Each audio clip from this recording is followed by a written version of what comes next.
তো আজকে আমাদের চেক আউটের দিন। চেক আউট আমাদের 12টার সময়, বাট আমাদের ট্রেন হচ্ছে কালকা থেকে বিকেল 5:45-এ। মোটামুটি 3-3.5 ঘন্টা লাগবে এখান থেকে যেতে। আমাদের ড্রাইভারও চলে আসবে, প্রমোদ বলেছে ও 12টার মধ্যে চলে আসবে। 4টের সময় পৌঁছে গেলেও প্রায় 1 ঘন্টা ওয়েট করতে হবে, 1.5 ঘন্টা মতো। বাট ইটস ওকে, স্টেশনে ওয়েট করাটা বেটার লেট যাওয়ার থেকে, না? ট্রেন মিস হয়ে গেলে আরেক কাণ্ড।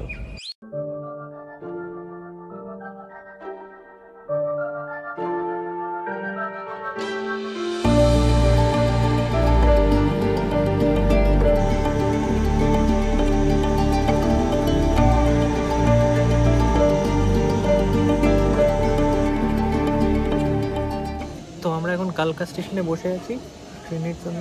ট্রেন ছাড়তে এখনো আরও 1-1.5 ঘন্টা বাকি। আমরা এসে গেছি অনেক আগে, মানে অনেকক্ষণ আগে পৌঁছে গেছি। আমরা 3টের আগেই পৌঁছে গেছি। এখানে এসে একটু ওই রেলওয়ে ক্যান্টিন থেকে লাঞ্চ ফাঞ্চ করলাম। এখন অ্যানাউন্স হয়নি এখনও, ট্রেন কিন্তু দাঁড়িয়ে আছে এখানে। কিন্তু ট্রেনটা যেটা সকালবেলা আসে সেইটাই ওয়েট করে সারাক্ষণ, আবার বিকেল অবধি, তারপর সেটাই ফেরোচ্ছে। তো সেটা কিন্তু এসে দাঁড়িয়ে আছে, সামনেই দেখতে পাচ্ছি। কিন্তু এখন উঠতে পারবো না, যতক্ষণ না ওরা অ্যানাউন্স করবে ততক্ষণ খুলবে না।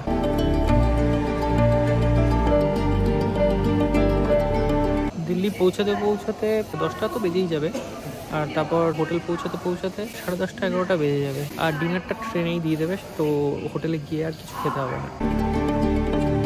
তো আমরা এখন উঠে পড়েছি ট্রেনে। এখন বাজে হচ্ছে 5:10। আমাদের হচ্ছে E2 মানে এক্সিকিউটিভ ক্লাস। ওদের 2টো এক্সিকিউটিভ ক্লাস আছে, এটা E2, এরপর E1। E2টা একদম মানে ইঞ্জিনের পরেই। তো আমরা একদম স্টেশনের এন্ডে আছি, মানে অলমোস্ট স্টেশন থেকে বাইরে বেরিয়ে যাওয়ার মতো অবস্থা। কিন্তু আমাদের কামরায় একটা জনপ্রাণী নেই, আমরাই শুধু একা এই কামরায় আপাতত। আস্তে আস্তে হয়তো লোক উঠবে, আর যদি না হতে তাহলে চণ্ডীগড় থেকে উঠবে অবভিয়াসলি। 5:45 নাগাদ ট্রেনটা স্টার্ট দিয়ে দেবে। ট্রেনটা 9:50-এ পৌঁছানোর কথা নিউ দিল্লি স্টেশন।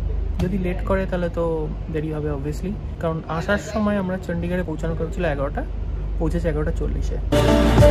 একদম টাইম মতো ছিল।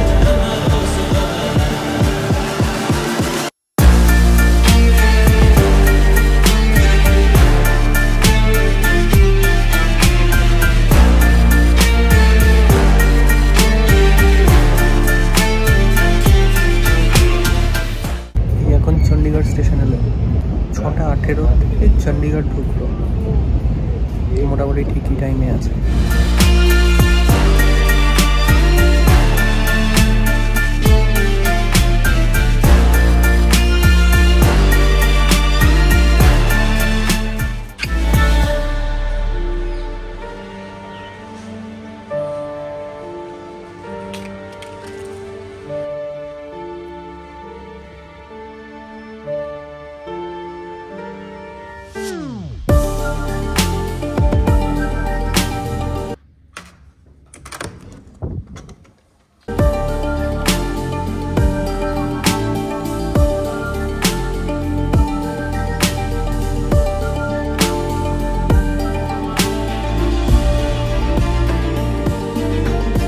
Good morning. আজকে আমরা রাজধানী ধরে দিল্লি থেকে কলকাতা যাব।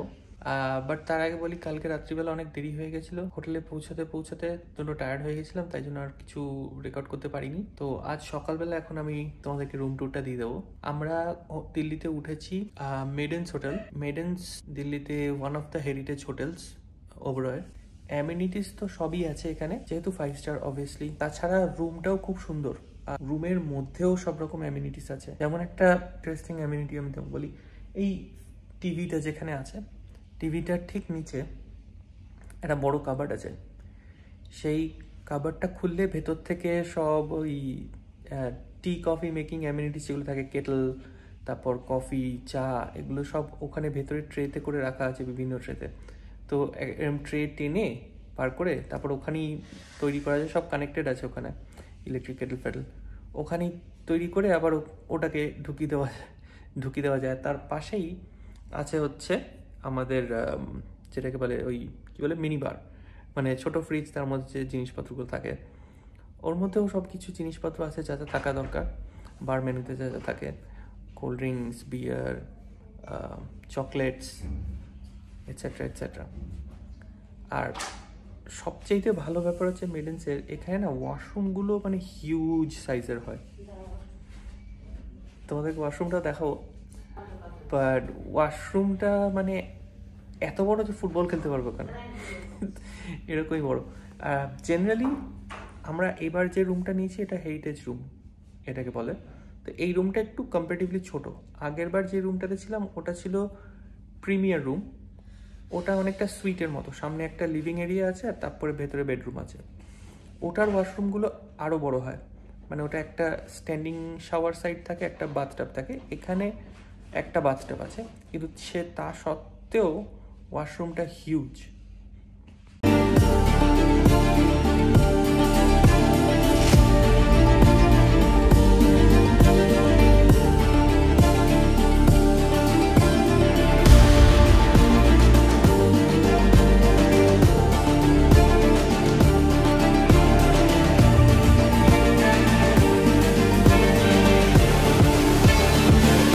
এই জায়গাটায় এই বিল্ডিংটার সামনেই মানে এই হোটেলটাতেই শ্যুট হয়েছিল আর কি।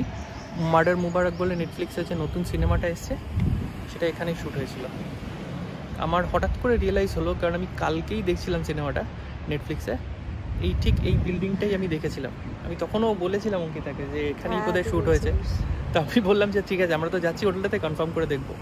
এই যে বিল্ডিংটা, এইখানটাতে বেশ কয়েকটা সিন আছে, প্লাস ওই দিকেও কয়েকটা সিন আছে। হোটেলের সামনেটা দেখায়নি, কারণ তাহলে সবাই বুঝতে পেরে যাবে, কারণ এটাকে দিল্লি ক্লাব বলেছিল ওই জন্য।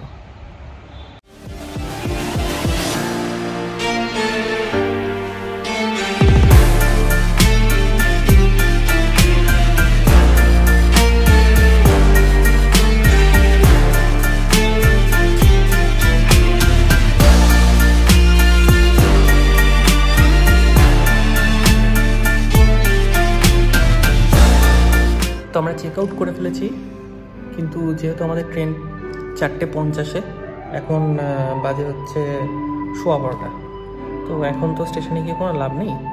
তো আমরা রিসেপশনে কথা বললাম, তো ওরা বললো যে আপনি লাগেজটা স্টোর রুমে রেখে দিতে পারেন এবং হোটেলে আমি থাকতে পারি। তো এখন আমরা ওদেরই একটা রেস্টুরেন্ট, এটা অ্যাকচুয়ালি রেস্টুরেন্ট নয়, এটা বার পাশে রেস্টুরেন্ট, তো ওখানে আমরা এসেছি। এখন প্রচণ্ড গরম বাইরে, এখন স্টেশনে গিয়ে এই গরমের মধ্যে বসে থাকতে পারবো না। হ্যাঁ, লাউঞ্জ আছে, কিন্তু প্রবলেমটা হচ্ছে আজকে যেহেতু হোলি, ওই জন্য কোনো গ্যারান্টি নেই খোলা থাকবে কিনা। সো দেখা যাক, ভাবছি 3টে নাগাদ উবার বুক করবো। রাজধানীতে আমরা উঠে গেছি, এখন ট্রেন দিয়ে দিয়েছে, এখন বাজে 4:40। তো এটা হচ্ছে দিল্লি হাওড়া রাজধানী। এটা ডিপার্চার টাইম হচ্ছে 4:50, হোপফুলি টাইমেই ছাড়বে। আমরা এখন যে জায়গাটা মানে সিটটা পেয়েছিলাম, প্রথমে আমরা শিওর ছিলাম না, কারণ কেবিন নাম্বারটা দিয়েছিল জি, আর অঙ্কিতা ইন্টারনেট খুলে রিসার্চ করে বার করলো যে জি মানে কিন্তু 4 জনের কেবিন। তো অঙ্কিতার খুব মুড অফ হয়ে গেছিল, কারণ আমরা 2 জন 4 জনের কেবিন, একটু কেবিনের মধ্যে 2 জন অন্য লোকজনের সাথে একটু অকওয়ার্ড লাগে। তো আমি কিন্তু কিছু বলিনি। তারপর যখন উঠে দেখলাম জিটা একটা কূপ, তো আমরা আলটিমেটলি কূপেই পেয়ে গেছি। একবার দেখে নাও, এদিকে হচ্ছে দরজাটা, এখানে এই যে অ্যানাউন্সমেন্টের ভলিউম বাড়ানো কমানোর জন্য এটা দিয়েছে।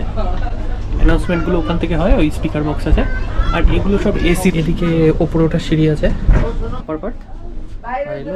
আর এইখানে যে সাইডে টেবিলটা দেয়, এখানে একটা মিরর আছে, আর ওপরে বেডশিটস অলরেডি দেওয়া আছে। আর এখানে যে ভালো জিনিসটা হয়েছে যেটা হচ্ছে যে কম্বলটা কাভার লাগানো। যে আরেকটা জিনিস ভালো হচ্ছে যে এখানে না এই বালিশগুলো নর্মাল এসি 2 টায়ার বা 3 টায়ার থেকে অনেক বড় বালিশ।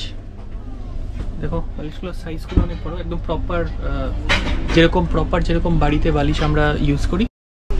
আর এখানে একটা গার্বেজ বিন দিয়েছে, আর এই দুটো টেবিল আছে, তো যেগুলো খাবারের সময় লাগবে। এখানে একটা বড় মিরর আছে। এই দিল্লি স্টেশন ছেড়ে বেরিয়ে গেল, আর এই অ্যানাউন্স হচ্ছে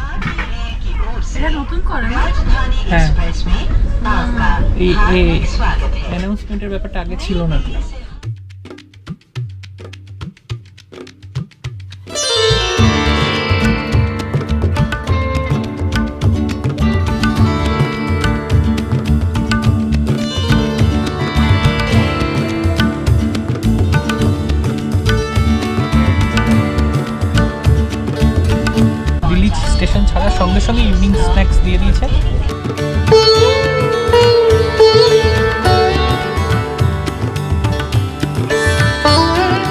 এইটা বেস্ট লেগেছে এবং যেটা অন্যান্য ট্রেনে থাকে না। প্রথমবার আমি এটা দেখলাম, ওয়াক বাকরি চায়। এর আগে কোনো দিন ওয়াক বাকরি দেয়নি। ওই জেনারেলি ওরা যেটা একটা বাজে ফালতু চা দিত, ওই ফালতু যেটা শতাব্দী তো এই গতকাল দিয়েছিলাম, হ্যাঁ সেম ওই ফালতু চা দিয়েছিল। আমি খাইনি, আমার ইনস্ট্যান্ট কফি ছিল, আমি সেটাই বানিয়ে খেয়েছি। বাই দ্য ওয়ে ওরা চাইলে কফিও দিয়ে দেয়। তো হোপফুলি এটা ভালো লাগবে খেতে। আমি জেনারেলি দুধ দিয়ে চা খাই না, কিন্তু ওয়াক বাকরি চায় আমাদের ক্যানাডাতে আমার বাড়িতেও আছে, মানে লুজ লিফ, সেটা আমরা মানে লিকার এই কী বলে দুধ চা বানিয়ে খাই, ভীষণ কড়া লিকার হয়।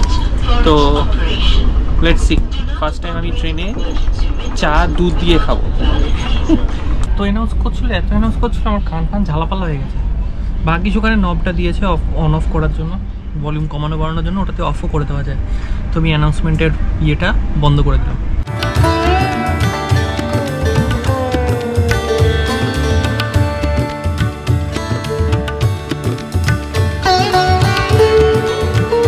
আর চাটা বানালাম, এখনও খাইনি। রং তো ভালোই এসছে, জেনারেলি এই ট্রেনের চায়ে এরকম রং আসে না। অঙ্কিতা খেয়েছে, আমি জিজ্ঞেস করলাম কেমন খেতে চাটা, আমাকে বললো মোটামুটি।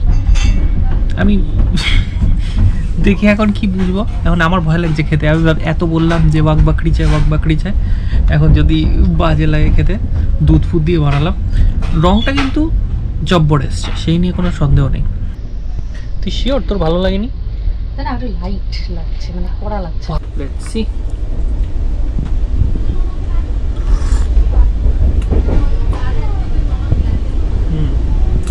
বিশাল অসাধারণ কিছু না অ্যাকচুয়ালি। আমি বুঝতে পেরেছি কেন এরকম। চায়ের কোয়ালিটিটা কিন্তু খারাপ না, চা কিন্তু ভালো চা। প্রবলেমটা হয়েছে এই চাটা না, এটা খুব কড়া লিকার চা, তো এটা দুধের সঙ্গে ফোটালে ওই চায়ের টেস্টটা আরও খুলে ওঠে। বাট এখানে তো আর ফোটানোর কোনো সিন নেই, ওই গরম জলে চুবি চুবি যতটা হয়, ওই জন্য আই গেস ওই টেস্টটা খুলছে না। বাট এনিওয়ে, ওই আগে যা চা দিত ট্রেনে, ওটার থেকে 1000 গুণ ভালো। মানে আই উড রেকমেন্ড যে এইটাই যেন ইন্ডিয়ান রেলওয়ে সবসময় সব কোচে সব জায়গায় দেয়। সো লোকের টাকা দিয়ে যখন টিকিট কিনছে, ফুড কিনছে, তখন লোকের এই প্রিমিয়াম চাটাই পাওয়া উচিত। হ্যাঁ, বাকি খাবার দাবারে তুমি যখন সেম রাখছো সব কিছু, কারণ এই সেম কচুরি স্যান্ডউইচ সবাই পাচ্ছে, তাহলে চাটা কেন আলাদা হবে, তাই না? এই ট্রেনটাতে আমরা ফার্স্ট এসিতে কেটেছি টিকিট, বাট আমি এটা কেটেছিলাম ক্যানাডাতে থেকেই। আগে এই অপশানটা ছিল না, বাট রিসেন্টলি এনআরআইদের জন্য আইআরসিটিসি একটা আলাদা অ্যাকাউন্ট করার অপশান দিয়েছে, এবং সেখান থেকে আমি আমার ক্যানাডার ক্রেডিট কার্ড দিয়েই টিকিট কাটতে পারবো, এবং আমি কেটেওছি তাই। তো এই টিকিটটাতে আমার কত পড়েছে? এই টিকিটটাতে নিউ দিল্লি টু হাওড়া রাজধানী ফার্স্ট এসিতে আমাদের দুজনের মিলিয়ে পড়েছে 10,310, মানে 10,310 টাকা। এবার উইথ ট্যাক্সেস অ্যান্ড এভরিথিং, এবার এটা ক্যানাডিয়ান কারেন্সিতে ওই $153 এরকম আমার কিছু পড়েছিল ক্রেডিট কার্ডে, উইচ ইজ রিজনেবল। কারণ ক্যানাডাতে তো আমরা এটা এক্সপেক্টই করতে পারি না। ক্যানাডাতে ট্রেনের টিকিট কাটলে মোটামুটি $200 মতো পড়ে যায়। বাট ডিপেন্ড করছে তুমি কোথায় যাচ্ছ। অবভিয়াসলি এরকম স্টেট থেকে আরেকটা স্টেটে গেলে $200 to $250 তো মিনিমাম চার্জেস। আর আগের দিন যে আমরা শতাব্দীতে এসেছিলাম, কালকা থেকে শতাব্দীতে এসেছিলাম, সেই শতাব্দীতে আমাদের দুজনের মিলিয়ে 2600 পড়েছিল অ্যাপ্রক্সিমেটলি। আমার ছোটোবেলার থেকে এটা খুব ভালো লাগে, এই ট্রেনে করে জার্নি করবো আর জানলা ধারে বসে বসে এরকম খেয়ে দেখবো, আর যে কটা স্টেশন আসবে সব কটা স্টেশনের নাম আমায় দেখতে হবে। এখনও আছে অভ্যেসটা, মানে আমি যে বাচ্চাবেলায় বা ছোটোবেলায় এটা করতাম তা নয়, আমি এখনও এটাই করি। মানে বাচ্চাপনাটা যায়নি এখনও। ইভেন আমি শুধু নই, অঙ্কিতাও এরকম, ওরও কিন্তু সেম জিনিস, ওই বসে বসে দেখতে হবে কোন স্টেশন এলো। ডাজেন্ট ম্যাটার স্টেশন, মানে অজানা অচেনা স্টেশন, কোনোদিন নামই শুনিনি হয়তো, কিন্তু দেখতে হবে স্টেশনটা যে গেল ওটার নামটা কি। মানে ভীষণ সিরিয়াস ব্যাপারটা। কিন্তু হঠাৎ করে একটা ছোট্ট এরিয়া এলো যেখানে অনেক বাড়ি ঘর আছে, এটা ওই তারপর ওই যে ওই রেল গেটগুলো হয় না, যেখানে ওই গাড়ি দাঁড়িয়ে থাকে আর ট্রেনটা পাস করে, ওইগুলো বেশ মজা লাগে, লোকজন সব দেখতে থাকে যে ট্রেনটা যাচ্ছে। যারা রোজ রেলগেট ক্রস করে না আমাকে খুব গালি দেবে এখন শুনে। যাই হোক, ও জানলার ধার কখনো ছাড়ে না, সবসময় আমি ধারে এই পাশে বসি। হ্যাঁ, তো এইবার আমি বলেছিলাম আমি বসবো, তো আমাকে বলতো ঠিক আছে যা, তোকে আমি টানে দিলাম জানলার ধর। তো এখন আমি যেহেতু জানলার ধারে বসেছি, এখন আমাকে খালি খোঁজাচ্ছে, এই ওটা কি স্টেশন গেল রে, এই ওটা কি স্টেশন। তার মধ্যে ও আরম্ভ করেছে যে ও ক্যানাডাতেই আবার চলে যেতে পারবে, একদম বলবি না সব কথা, অলক্ষণের কথা একদম বলতে নেই, যখন যাব তখন যাব, এখন আমি ভাবতেও পারছি না। জেনারেলি আমি দেখেছি, সব ভিডিওতে দেখেছি এবং আমাদেরও আগে এক্সপিরিয়েন্স হচ্ছে যে টমেটো স্যুপ দেয়, বিশেষ করে নোরের স্যুপের প্যাকেট দেয়। But we were surprise today, good surprise, যে হট অ্যান্ড সাওয়ার স্যুপ দিয়েছে এবং প্যাকেট নয়, তৈরি করা স্যুপ, মানে কিচেন থেকে একদম তৈরি করে এনেছে। এই যে আমাদের হট অ্যান্ড সাওয়ার স্যুপ, সঙ্গে অবভিয়াসলি ব্রেড স্টিক্স আছে আর বাটার আছে, সল্ট অ্যান্ড পেপারও দিয়েছে। এবং স্যুপটা আমি টেস্ট করে দেখেছি, বেশ ভালো খেতে, মানে পুরো হট অ্যান্ড সাওয়ার স্যুপের মতোই খেতে, একদম গরম। আর ভেজিটেবলসগুলো যেগুলো দেখছি, ধনেপাতা সব ফ্রেশ। তো ডিনার চলে এসছে, আর অঙ্কিতা নিয়েছে ভেজ, আর আমার তো অবভিয়াসলি নন ভেজ। এটা মটর পনির দিয়েছে, দেখে তো বেশ ভালোই লাগছে।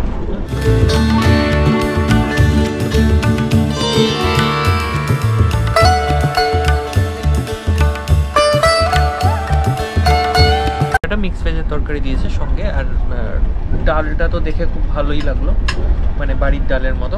কেমন হয়েছে না? ভালো করেছে। অঙ্কিতা বলছে ভালোই করেছে খেতে।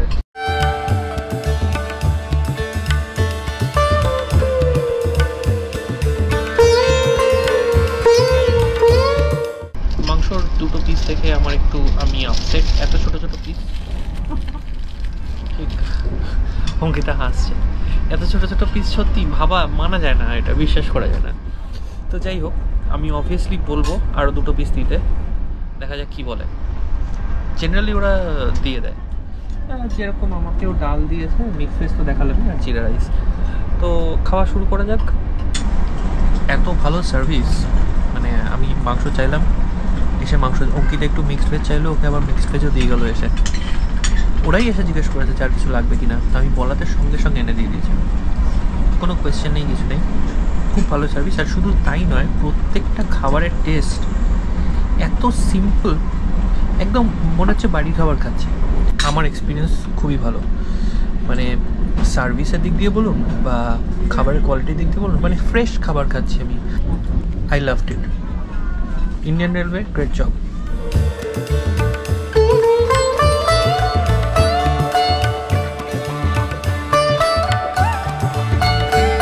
Good morning. সকাল তো হয়ে গেছে, এখন বাজে হচ্ছে 6টা।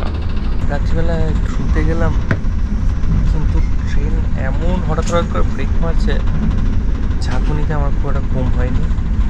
9:55 নাগাদ তো টাইম পৌঁছানোর হাওড়াতে। তো দেখা যাক, এখন অবধি যা মনে হচ্ছে টাইমই আছে।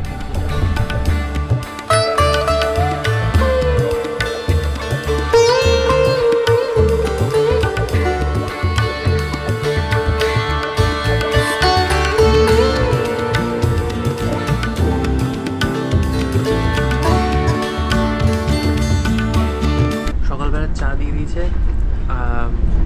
আমি কি জিজ্ঞেস করলাম অ্যাকচুয়ালি যে কখন চা দেবে, কারণ আমি একটু তাড়াতাড়ি উঠে গেছি, জেনারেলি ওই 7:00-5টার সময় দেয় চাটা।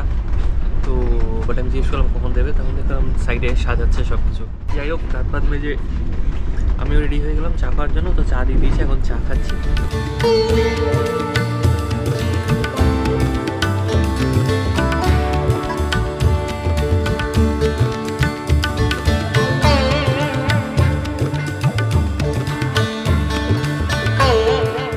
এখন 8:14 বাজে।